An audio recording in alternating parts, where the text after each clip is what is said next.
20 October 2021. The Hindu Editorial. Trouble in Bangladesh. While India voices concern on attacks, it should not appear religiously partisan. The UN, the US, and India have condemned incidents of majoritarian violence against Bangladesh Hindu minority community during Durga Puja in the past few days. What is particularly worrying is that the attacks, which have left at least 6 people dead and dozens injured, have followed according to the government fake news reports shared over social media indicating a conspiracy to instigate the violence.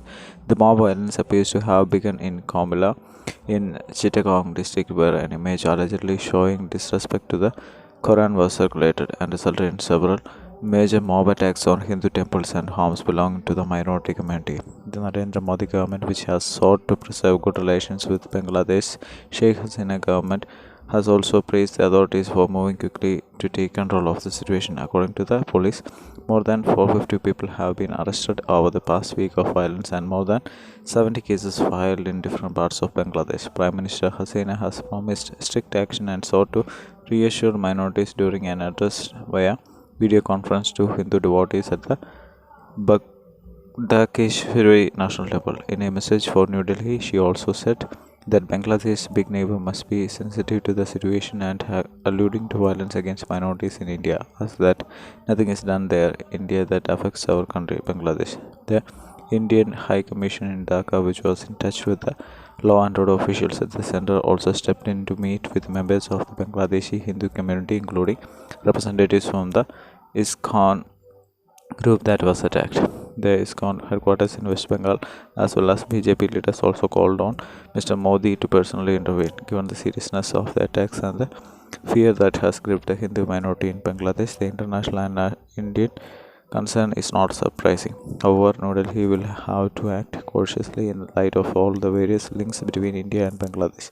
While the Indian High Commission Act of meeting local minorities comes from a sense of compassion, it could be read as an act of interference. The impact of the Citizenship Amendment Act in 2019 had a widespread effect in Bangladesh, and at least 12 people were killed in protests against Mr. Modi's visit to Dhaka earlier this year. As a regional leader, India has every right to be concerned about the plight of communities in the subcontinent. However, it must ensure that its domestic drivers do not upset carefully built foreign relations, and any act that is seen as religiously partisan is bound to destabilize the otherwise close and productive relations between the two countries, which have a shared history of cooperation over much of the past 50 years. The other quad, India must retain strong ties with Iran as it seeks partnership with the US-Israel UAE bloc.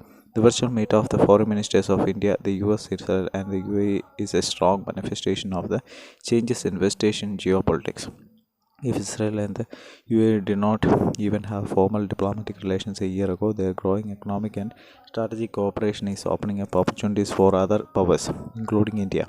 External Affairs Minister S. Jaishankar, now in Israel, joined the quadrilateral conference after meeting his Israeli counterpart Yair Lapid, where they had agreed to launch talks for a free trade agreement. The four-nation meeting also points to India's strategic desire to adopt a regional foreign policy strategy towards West Asia, transcending its bilateralism. Over the years, India has built vibrant bilateral ties with all the countries in the grouping. It is a member of the Quad with the US, Australia, and Japan, which have common concerns and shared interests on East Asia.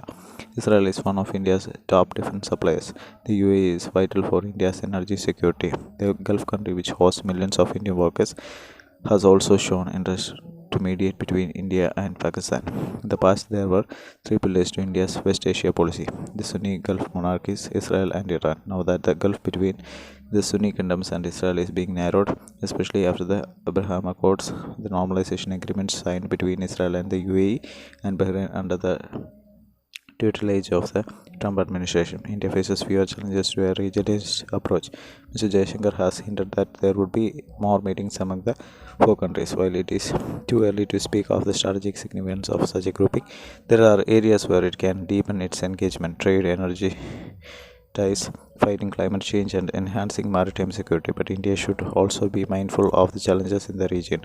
The US is clearly seeking to lessen its footprint here as part of its pivot to East Asia to tackle China's rise, which is redrawing West Asia's traditional equations. India should be careful not to get sucked into the many conflicts of West Asia that could intensify amid growing regional rivalries. While the Abraham Accords made it easier for India to find common ground with the Israelis and the Emiratis, the contradiction between this emerging bloc and Iran remains as intense as ever. India, which sees itself aligned with the US in the Indo Pacific, faces deepening insecurities in continental Asia after the American withdrawal from Afghanistan, and it will have to work closely with countries such as Iran to deal with the challenges emanating from a post American Afghanistan. So, the challenge before New Delhi is to retain a healthy relationship with Iran even as it seeks to build a stronger regional partnership with the US Israel UAE bloc.